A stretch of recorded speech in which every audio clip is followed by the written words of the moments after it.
여러분 안녕하세요. 닥터 신만이 TV의 이영진 교수입니다.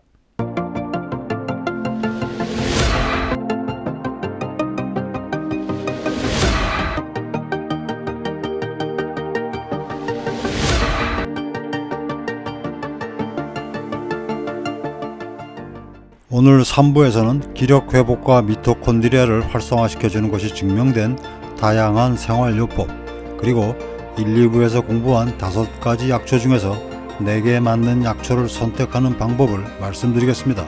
자, 시작합니다.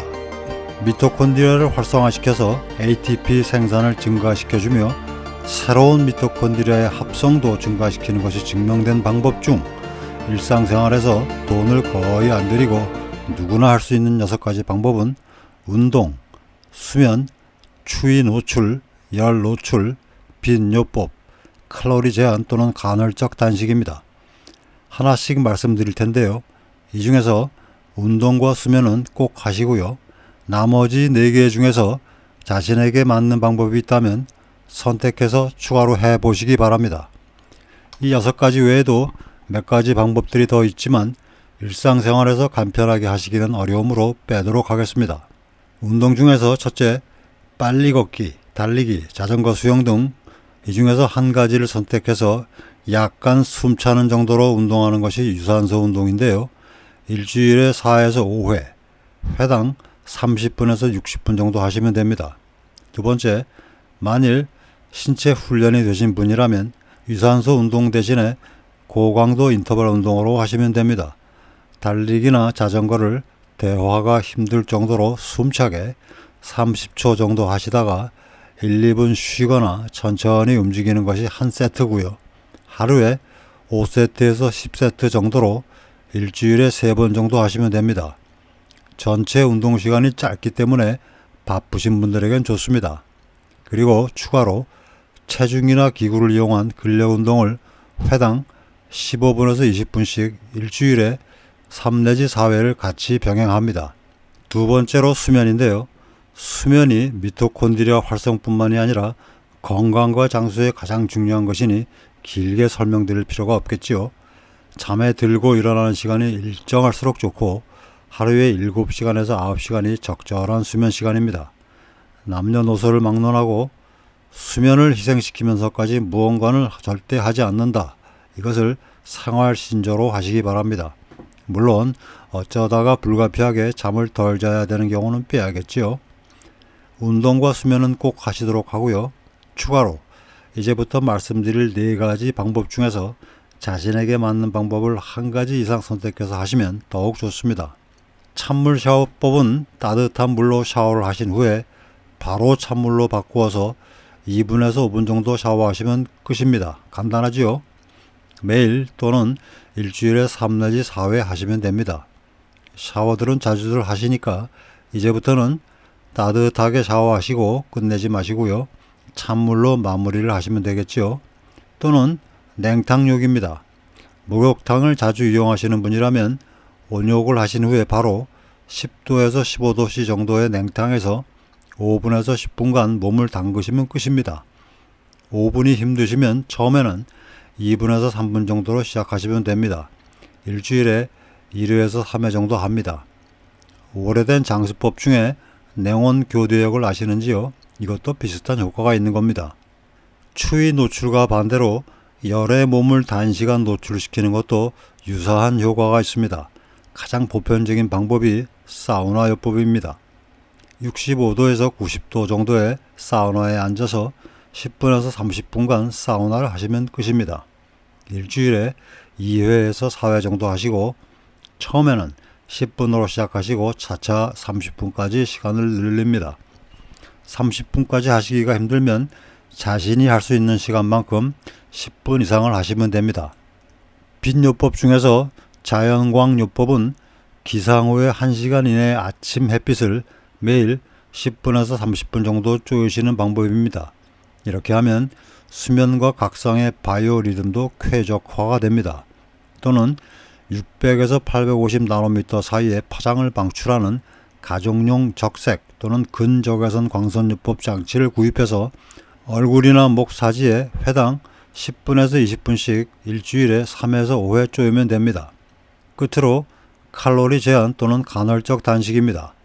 간헐적 단식법은 미토콘드리아 활성화는 물론이고 나이 들면서 몸에 쌓이는 찌꺼기나 노쇠된 세포들을 제거하는 자가 포식 효과까지 보고되어서 장수 항노화요법으로 아주 인기가 좋은 요법입니다. 특히 비만이 있으신 분들에게 적극 권장할 만한 요법입니다. 하루 중에서 8시간 동안 2끼 식사를 하고 수면을 포함해서 나머지 16시간은 공복을 유지하는 것입니다. 예를 들면 아침에 일어나셔서 12시까지 공복을 유지하다가 점심을 먹고 오후 8시 전에 저녁 식사를 하시고 이후 수면을 포함해서 계속 공복을 유지하는 것입니다. 단식 기간 동안에는 물, 커피, 차는 허용되고 가급적 녹차로 드시면 상승 효과가 있습니다.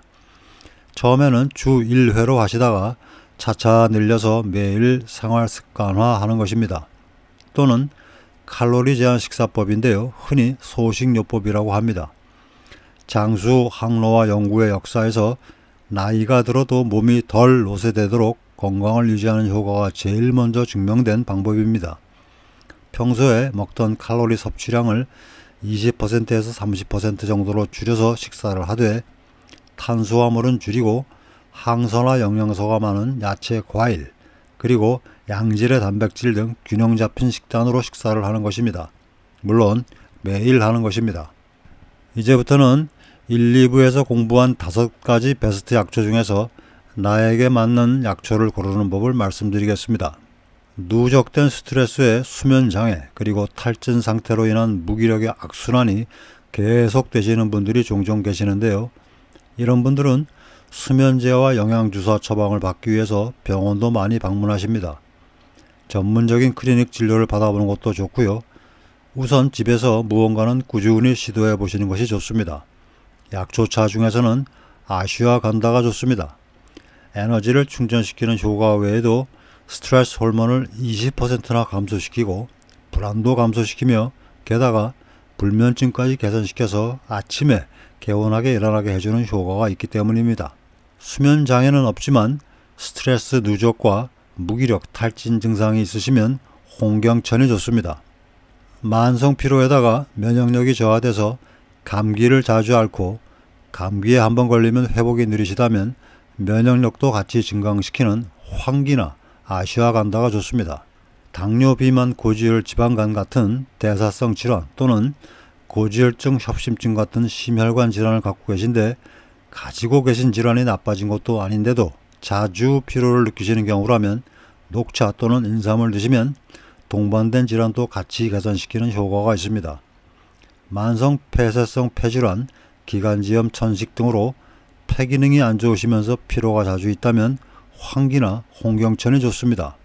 건강한 편이지만 무리한 신체 활동 후에 주로 심하게 피로감을 느끼신다면 인삼이나 홍경천이 좋고요. 지구력과 운동 능력이 예전 같지 않고 확실하게 감소되는 것을 느끼시면서 잦은 피로가 있으시다면 인삼을 꾸준히 드시면 개선이 됩니다. 피로와 함께 기억력, 집중력 감소가 있으시면 녹차, 피로와 함께 성기능이 급격히 감소되셨다면 아슈아간다 또는 인삼이 개선 효과가 있습니다. 이상으로 3부 강의를 마치겠습니다. 이제까지 공부하신 것들을 잘 활용하셔서 여러분의 미토콘드리아가 활력을 회복하게 해주시고 항상 활기차고 더욱 건강하게 되시면 정말 좋겠습니다. 전세계 베스트 약초 강주와 앞으로도 면역력 증진 약초, 장수 약초, 질환별 약초 등등 계속 멈추지 않고 강좌를 할 것이고요. 여러분들이 하실 것은 딱 한 가지, 그저 멈추지 않고 꾸준히 실천해서 습관화하는 것입니다. 각자 습관화되어 있는 것이 바로 건강과 행복을 결정한다는 것을 전부 아시지요? 내 습관 중에서 그런 것들이 없는지 돌아보셔야 하고요. 만일 있다면 한 가지 더 만드셔야지요. 모두 행복하시고 다음 시간에 다시 뵙겠습니다.